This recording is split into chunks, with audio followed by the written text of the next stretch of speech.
Hey everyone, good morning. It feels like it's been a bit since we just got a chance to hang out and chat. No comparison testing coffee, or breaking apart brewers, or trying arguably way too many iced coffees in one single video. Sometimes I think it's nice to just take a step back and think about coffee on a broader scale, or maybe more accurately, a more emotional one.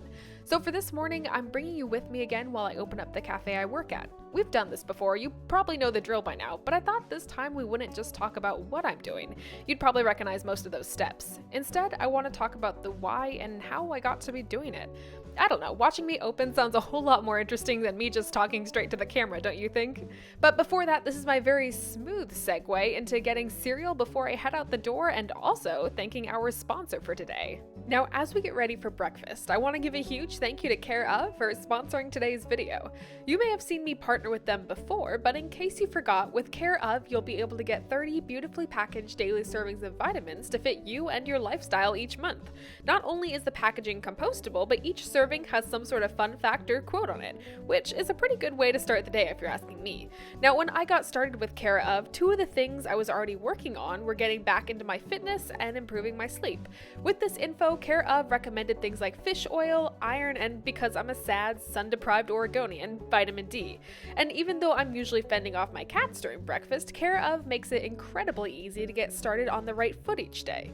So if you're ready to get started with Care of's quick 5-minute quiz to figure out what vitamins and supplements can help you get started on your goals, click the link in the description and use my code DRINKCOFFEE50 for 50% off your first order with Care of. Again, it's the link in the description or in the pinned comment, and the code is DRINKCOFFEE50. One of the most common questions that I receive in DMs or comments is usually, how do I become a barista? Or how did you become a barista? Usually with the caveat that they want to do exactly what I did. And it's hard to answer these questions because there's obviously no one right answer. I don't have a secret formula that you can drink and then instantly become a barista, unfortunately. However, I do have quite a few years of experience, and the best thing I can do, probably, is tell you my story. That way you can pick through the parts that you need and decipher for yourself what you take away from it. I've jokingly said my entire coffee career that I annoyed my way into my first barista job, and I mean that with the most love and humor possible, don't worry. Actually, you know what, scratch that. I'm just gonna say for the sake of this video that I persisted my way into my first coffee job. Oddly enough, I didn't grow up drinking coffee. I was 16 the first time I had a caramel macchiato from Starbucks, and the only reason I did was pure teenage rebellion and the fact that I had recently acquired my own driver's license. You see, my family didn't and still doesn't drink coffee.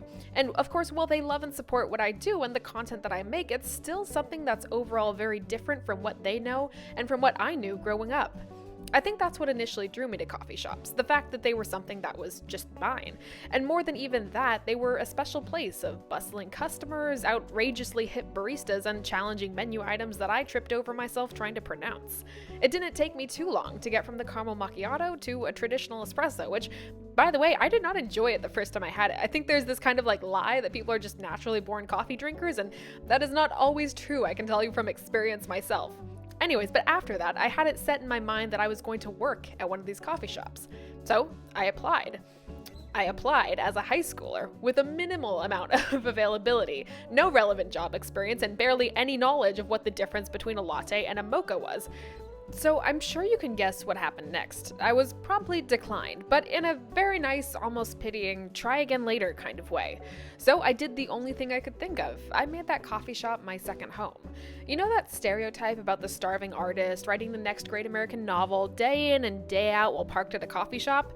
Yeah, that was me. Except I was a junior in high school and I unfortunately was not writing a novel. I was finishing my German homework.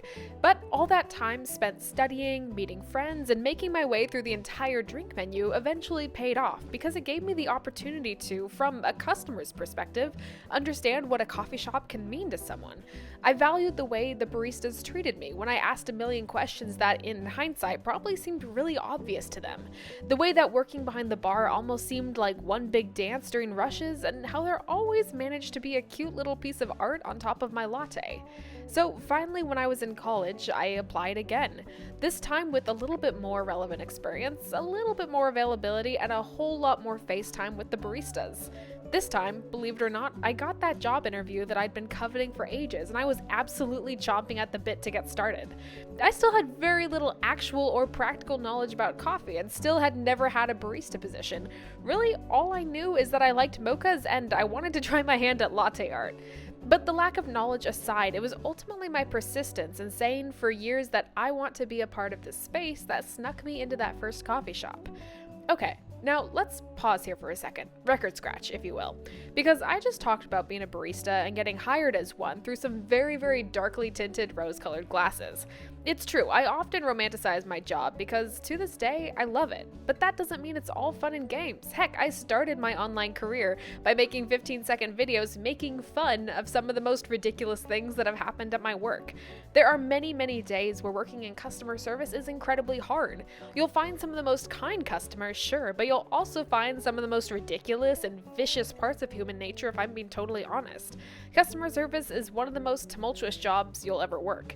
I've had customers who have brought the entire staff Christmas gifts because we worked on a holiday, and I've had customers who have stalked and assaulted me. I don't ever mean to paint the job of being a barista some happy-go-lucky, every day is a bottle of happiness sort of job, because it's not that.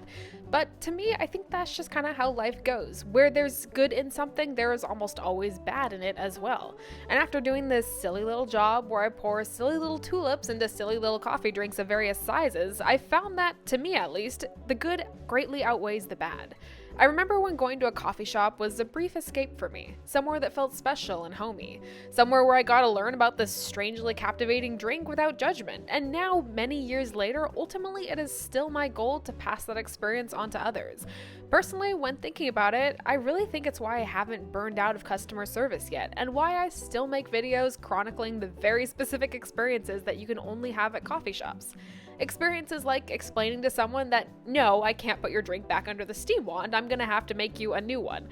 Or the infinite cycle of asking someone whether they want a traditional macchiato or a Starbucks macchiato. Or even the pain of calling out a drink 4 times while the person who ordered it is standing several feet away from you and ignoring you. These funny little moments end up feeling like a microcosm of our silliness as humans. Some of us take our daily coffees so incredibly seriously that we have thousands of dollars of equipment at home just to brew a single shot of bean juice every day, while some of us don't care whether the drip coffee is an hour old or a day old. And both of these people are right, to be clear. Coffee and coffee shops are only as deep or as serious as you want them to be. But I think you do a disservice to baristas if you don't at least acknowledge the power that coffee shops and their roles have in bringing people together. As a barista, I've watched relationships develop right in front of me, and I've also found out way too much personal information about people that I wish I could now forget. And also, it's brought me together with some of my closest friends, and ultimately, with you. And I'm not yet sure if it's a good thing that so many people have asked me how to be a barista because they've watched my videos. I mean, my gut instinct is to think it's a good thing because I love it, so why wouldn't they? But in reality, this job won't be for everyone. I've tried my best over the years to share both the very good and very bad parts of my job, but it's up to you to tell me whether it has come across or not.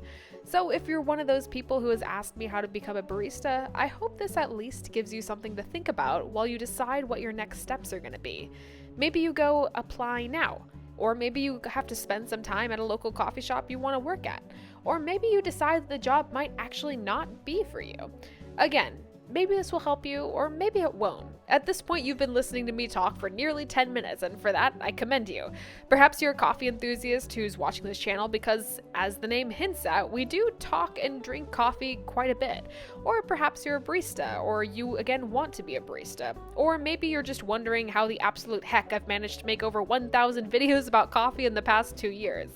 All I can say is that I was lucky enough to fall in love with my job before I had it, and I've been grateful to still hang on to that love to this day. So for listening to me, and for joining me on this opening shift, thank you. I'm so honored that we get to have fun with coffee every week, and I can't wait to see you all again next week, and the week after that, and most likely the week after that as well. It'll be a whole lot more of the usual, coffee adjacent things, and perhaps, just perhaps if you're lucky, some cat cameos. Cheers to many more intro slide-ins and coffee spillages. Okay, and now for all the standard end of video plugs. I am Morgan Drinks Coffee on TikTok and Instagram, and I post content almost daily on one or the other.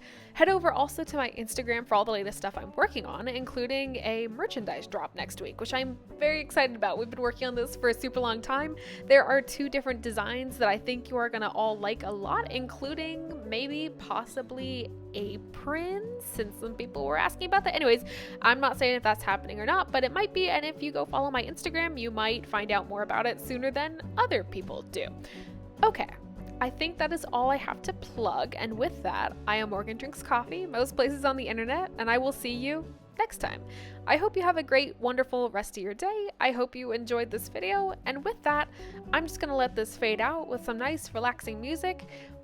And as your treat for anyone who's stuck around, a lot of people ask me where this music came from. It is from the YouTube Auto Music Library. It is royalty free. Okay, have a great day. Goodbye, everyone.